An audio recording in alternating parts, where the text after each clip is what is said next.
Here's a decade plus of business lessons summarized into 60 seconds. Promise late, deliver early, learn fast, trust slow. Bet big, test small, give first, ask last. Ignore opinions, treasure facts. Always promote, never slander. Disregard doubters, believe in you. Persist always, and stop never. The heavier the responsibility, the more profound the adventure. And so I've been suggesting to young men in particular, it's like, you want to get your life together? Take the path of maximal responsibility. Not because you should, even though you should. That's not why. It's because that's the pathway of maximal adventure. So you say, well, what's the meaning of life? It's like, it's the meaning that reveals itself when you take the pathway of maximal responsibility. That's exactly the message of the crucifixion. That's precisely the message.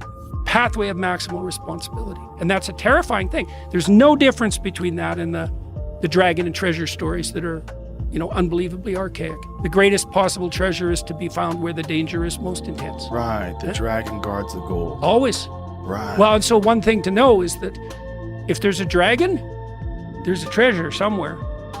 I tell young men, it's like, find something difficult to do. You need that. You're not built for comfort or pleasure. Like, if that comes along, good. If you have a day where you're comfortable and there's some things around you that give pleasure, have some sense and enjoy it. But don't be thinking that's what your life is aimed at. Don't do nothing. That's a big mistake, because all you do is get older and weaker and you withdraw more. Even if you don't know what to do, pursuing nothing is a very bad idea. You have no hope then, because hope comes from pursuit, and you're anxious because you need to specify a path. So you have no hope and you're anxious if you do nothing. Look, you don't know what to do. So why don't we just look and see what other people do that seems to work? Well, let's break your life down. Probably you want an intimate partner. Most people do. Now, you might not, but probably you do, even if you think you don't. And so you might be one of those exceptions, but don't assume that to begin with, because that's an uncomfortable place to be if it's true. Parents, you want to have a relationship with them. Siblings, children, friends, helpful to have some friends. You should regulate your behavior in relationship to temptations like drug and alcohol abuse and sex. You need a job or a career. You should take care of yourself mentally and physically. You could start with one of those things and move towards it.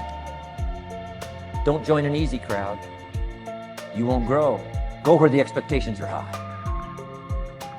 Go where the demands are high. Go where the pressure's on to perform, to grow, to change, to develop, to read, to study, to develop skills. The guy says, well, I don't need much. Well, then you don't need to become much.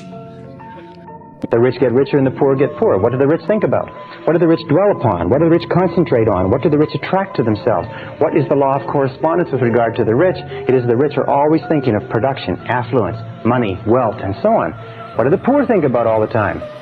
Yes, the poor think about poverty, lack, loss, limitation, ill health, how little money they have, and whatever you think about on a continuing basis, you draw into your life and you make into your reality because of this superconscious capability. No matter how big your goals are, no matter how far away they are, if you can hold them in your mind on a continuing basis, you can make them your reality. Figured out the one piece I was missing.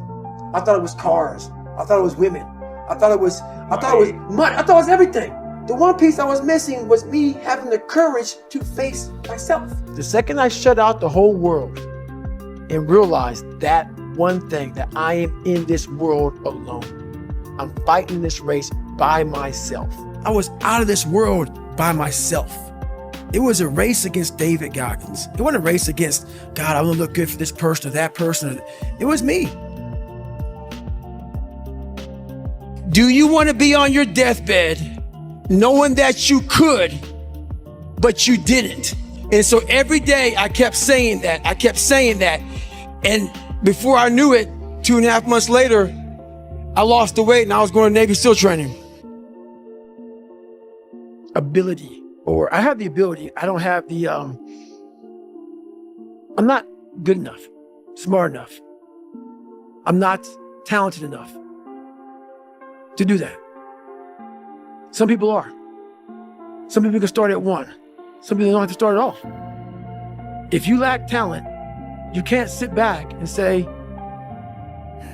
I'll start in half an hour. I can't do that. I gotta start now. And after I get back from starting, I gotta start again.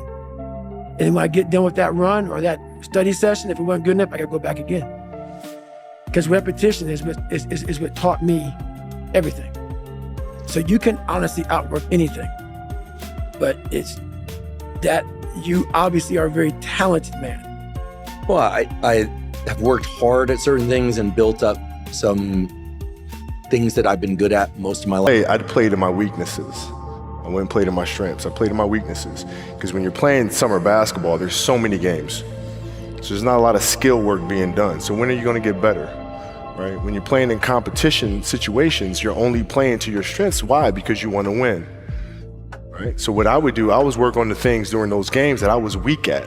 Left hand, pull-up jump shot, post game. Right? So I have a strategy. And so then fast forward to when I'm 17 and my game is completely well-rounded, and that player at 13 that I saw at 13 is still doing the same shit at 17, now you got a problem. The best quality in the world that you can develop, and I give it to you because I made it my life's habit to develop this quality. I hope I've got it, I don't know for sure. But the quality is to develop the quality of being unstoppable. Develop the quality of being unstoppable. Say in yourself that no matter what life throws at me, it'll never stop me. No matter how rough it gets, I will never quit. And nothing will ever stop me. Make the decision that you can be tired, you can be worn out, but nothing is ever going to stop you. The thing that I remember the most about my father, and I had him for 32 years, and I never look at it from a negative sense. Obviously, he was murdered, and but the thing that I do remember all the time, I think about him practically every day. For a person like myself who live in the spotlight, it's so critical. The thing he's always said: take a pause before you make a decision and say, what if?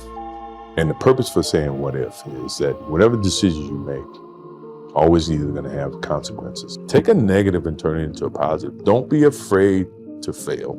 The best news in today that sells is negative news. And not that I live in a box to where I'm afraid to do things. As my father says, the what if comment is to be able to deal with the consequences of what decisions you make.